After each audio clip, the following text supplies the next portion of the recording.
Buenas, el día de hoy vamos a estar hablando sobre la posmodernidad y la libertad según Foucault. Cuando hablamos de posmodernidad, una de las ideas centrales es que la historia única, como tal, deja de existir, y en su lugar aparecen los microrrelatos, pequeñas historias, ideales o luchas que nacen de distintos grupos, especialmente de minorías, o movimientos que buscan defender derechos humanos. Ya no hay una verdad universal, sino muchas voces distintas conviviendo. También se plantea que no existe una naturaleza humana fija. Lo que somos está construido por la cultura, por la sociedad y por los vínculos que establecemos. Suele ubicarse a principios del siglo XX y su surgimiento está relacionado con la crisis y el fracaso de los ideales modernos. La razón, la ciencia y la idea del progreso, que antes parecían guiar al mundo, dejan de funcionar como grandes explicaciones, sobre todo después del impacto de la Segunda Guerra Mundial. La posmodernidad propone una mirada relativista del bien y del mal, en una sociedad cada vez más individualista. Por eso también se discute la idea de normalidad. Ya no se acepta una sola forma correcta de vivir o pensar. Y acá aparece un punto clave, la caída de los 4 grandes metarrelatos, es decir, los grandes relatos que antes organizaban la historia y le daban un sentido finalista, o teleológico. El cristianismo, que es la idea de la vida eterna. Después, el racionalismo o iluminismo, que es la razón como camino hacia la verdad. El capitalismo, que es la salvación a través del éxito material. Y el marxismo, que es la promesa de una igualdad social total. Según la posmodernidad, estos metarrelatos ya no logran explicar el mundo actual.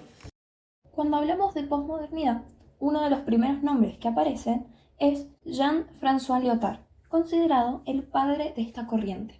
En su obra, La condición posmoderna, él plantea una idea clave. Las grandes narrativas, esos relatos que antes explicaban el sentido de la historia, ya no tienen legitimidad. En su lugar, vivimos rodeados de microrelatos, pequeñas historias fragmentadas que conviven sin formar un único camino común. Dentro de esta corriente también destacan otros autores. Zygmunt Bauman con su famosa idea de la modernidad líquida, donde todo es cambiante e inestable. Gilles Deleuze, que estudió cómo van cambiando nuestras formas de ser y de pensar. Michel Foucault, que se enfocó en el poder, los discursos y en cómo estos producen sujetos, es decir, personas moldeadas por las reglas de su época.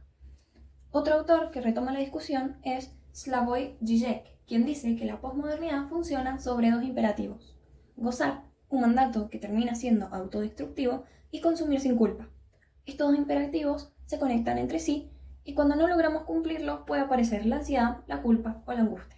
En definitiva, la posmodernidad está hecha de discursos y estos discursos crean subjetividad, es decir, distintas maneras de sentir, vivir y experimentar la realidad.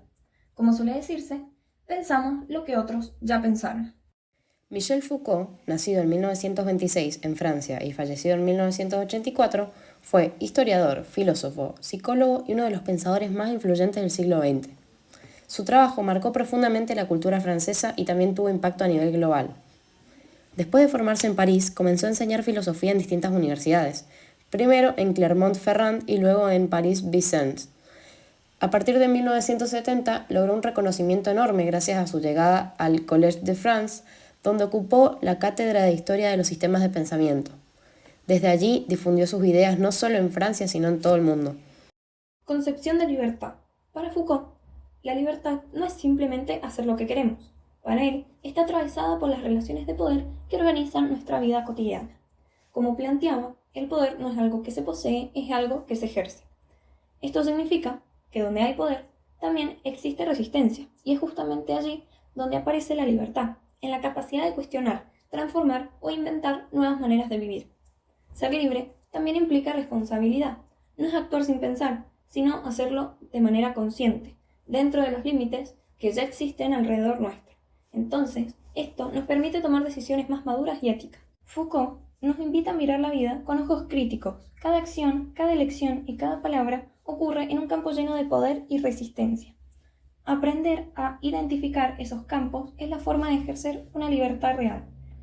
Además, el autor plantea que el saber es aquello que un grupo de personas acepta como verdadero, y a través de esa verdad, el poder disciplinario controla la voluntad, el cuerpo y el pensamiento. De ahí surge lo que él llama normalización, el proceso por el cual se define qué es verdadero o falso, correcto o incorrecto, normal o anormal. Este poder impone esas nuevas formas para que las personas se ajusten a un rol social determinado. Libertad y liberación. Para Foucault, la libertad no es un regalo, ni algo que se encuentre fuera de la sociedad. Es algo que se construye dentro de un entramado de poderes, normas y reglas. Él sostiene que la libertad nunca está separada del poder. Siempre actuamos dentro de sistemas que influyen en lo que podemos hacer, pensar o incluso desear. Por eso dice que no existe una libertad absoluta. Ahora bien, Foucault diferencia libertad de liberación de la siguiente manera. La liberación no es una revolución violenta ni romper con todo. Es empezar a resistir lo que nos limita, cuestionar lo que damos por sentado, crear nuevas formas de actuar y transformarnos a nosotros mismos. En lugar de escapar del poder, que es algo imposible, se trata de movernos dentro de él de forma más consciente y autónoma. Obras y aportes fundamentales. La arqueología del saber. En su análisis, Foucault introduce el concepto de biopolítica para estudiar espacios como cárceles, manicomios o asilos. La idea central es mostrar cómo funcionan ciertas estructuras que regulan la vida de las personas y cómo los sujetos terminan autocontrolándose y autorregulándose según lo que el poder establece como normal. Foucault señala que el poder y el saber están completamente vinculados. El saber no es una verdad natural, sino lo que un grupo de personas acepta como verdadero en un determinado momento histórico. A partir de esa verdad, el poder disciplinario puede moldear conductas, pensamientos y formas de ser. De ahí surgen lo que él llama normalización, el proceso por el cual se define qué es verdadero o falso, correcto o incorrecto, normal o anormal.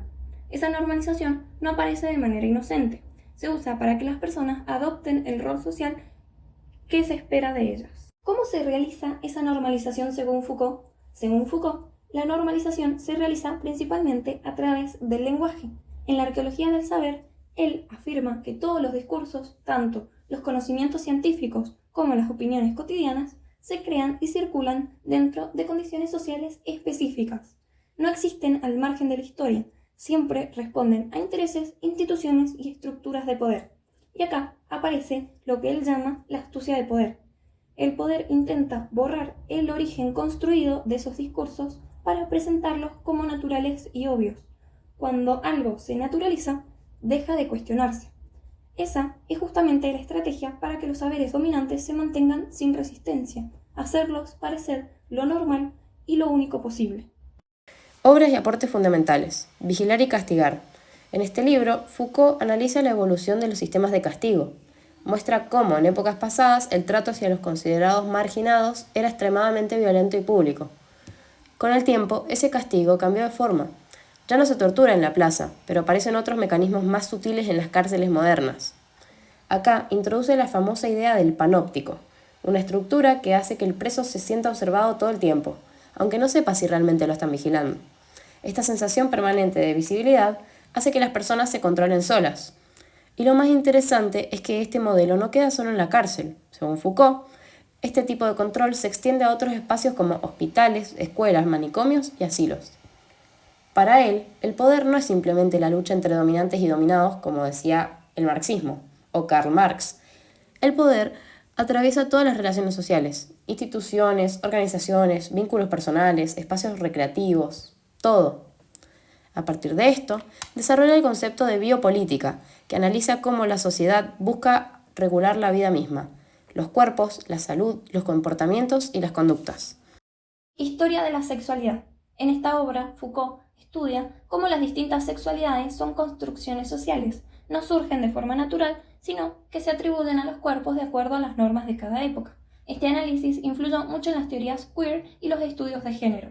Foucault muestra cómo las sociedades, desde la antigüedad hasta el cristianismo, fueron cambiando su manera de pensar la sexualidad, primero centradas en el placer, después en el deseo y más tarde en la idea de convertirse en un sujeto moral. Él se preguntaba por qué la sexualidad se volvió un tema ético y cómo surgieron prácticas que buscaban que las personas aprendieran a conocerse, controlarse y cuidarse. En los 4 tomos analiza distintos momentos históricos. Volumen 1, La voluntad de saber. Explica cómo, desde el siglo XVII hasta la era victoriana, se reguló la sexualidad introduciendo nociones como la hipótesis represiva y la scientia sexualis. Volumen 2. El uso de los placeres. Estudia cómo los griegos del siglo IV a.C. reflexionaban sobre el placer, el autocontrol y el buen uso del cuerpo. Volumen 3. El cuidado de sí. Continúa con el mundo griego y romano, mostrando prácticas de autocuidado, vida matrimonial y relación con el cuerpo. Volumen 4. Las confesiones de la carne. Analiza cómo la Iglesia medieval formó sus ideas sobre la sexualidad y el cuerpo. Relación entre los temas. Michel Foucault se relaciona directamente con la posmodernidad porque rompe con las ideas clásicas de verdad, poder y sujeto.